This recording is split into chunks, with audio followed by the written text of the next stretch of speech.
Assalamualaikum warahmatullahi wabarakatuh. Perkenalkan, kami dari kelompok 3. Di sini kami akan mempresentasikan materi tentang algoritma dan arsitektur McCulloch-Pitts.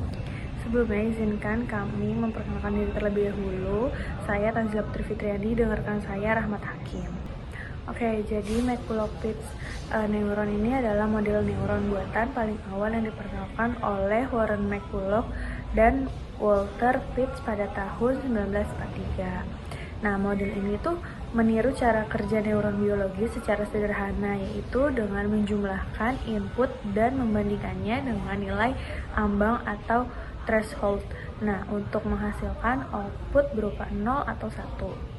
Model ini juga menjadi dasar dalam perkembangan Artificial Neural Network atau ANN.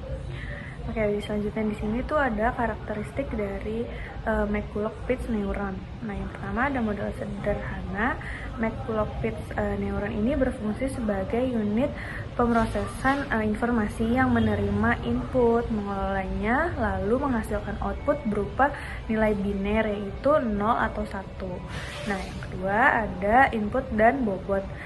Setiap neuron itu menerima beberapa input dengan dilambangkan, yaitu X seperti X1, X2, atau Xn. Nah, masing-masing inputan ini tuh memiliki bobot yang dilambangkan oleh W. Nah, di sini tuh ada W1, W2, dan seterusnya sampai Wn. Nah, yang menentukan seberapa besar sih pengaruhnya terhadap hasil akhir. Yang ketiga ada threshold atau ambang batas. Neuron akan menghasilkan output 1 jika jumlah seluruh input yang telah dikalikan dengan bobot melebihi nilai ambang atau threshold. Nah, jika tidak, maka outputnya adalah 0.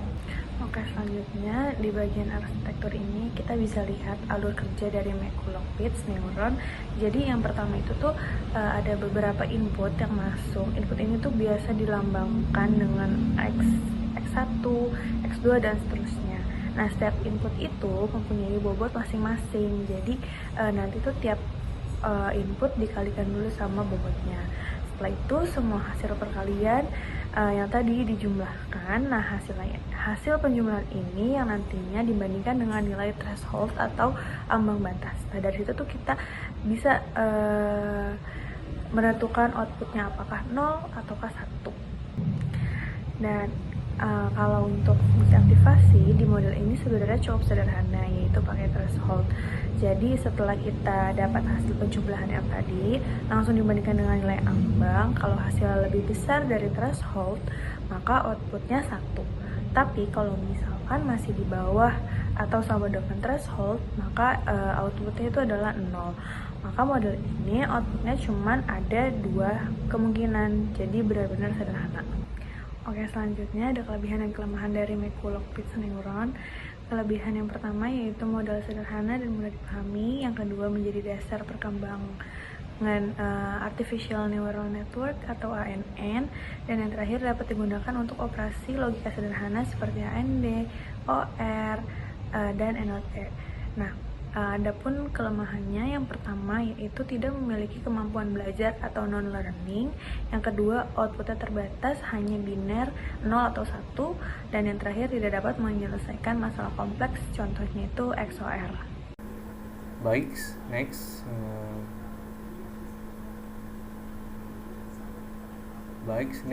Kita lanjut ke contoh kasus, yaitu buatlah model neuron McCulloch-Pitts untuk menyatakan logika NUR.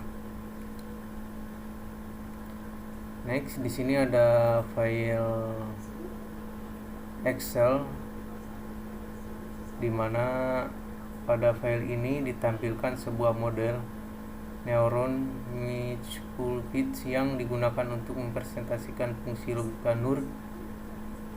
Model ini terdiri dari 2 input yang masing-masing diberikan bobot negatif, yaitu W1 sama dengan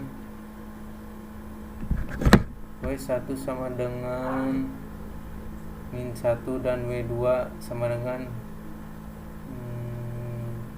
min 1. Bobot negatif ini membuat neuron hanya aktif jika kedua input bernilai 0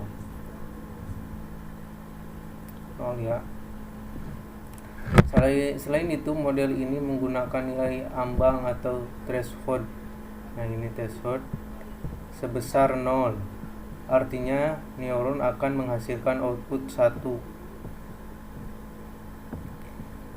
hanya ketika jumlah total dari bobot dikalikan input tidak melebihi threshold, yaitu ketika kedua input sama 0.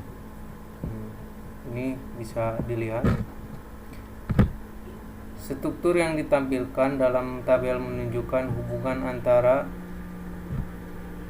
input bobot menjumlahkan threshold dan output kombinasi bobot dalam threshold ini sesuai dengan karakteristik fungsi logika NUR, yaitu output bernilai 1 hanya pada kondisi input NUR dan bernilai 0 pada kombinasi input lainnya.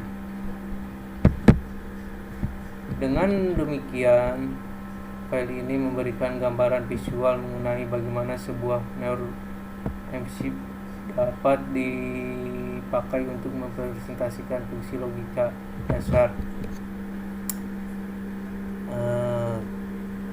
Dan di sini ada rumus-rumusnya, yaitu 1 jika sebuah rumus ini dimasukkan ke dalam NOR bobot threshold, yaitu bisa kalian lihat rumus-rumusnya. Ini di sini banyak, ini bisa dilihat, ini juga.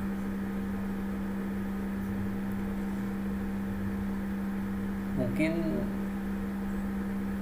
yang bisa saya presentasikan cukup segini, karena saya belum 100% memahami sebuah rumus untuk memasukkannya, karena masih di bawah, masih awam, masih belum bisa mengartikan. Assalamualaikum warahmatullahi wabarakatuh.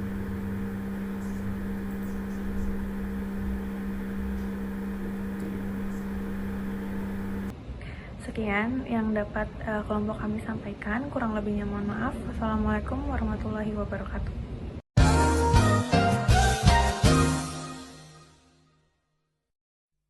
Was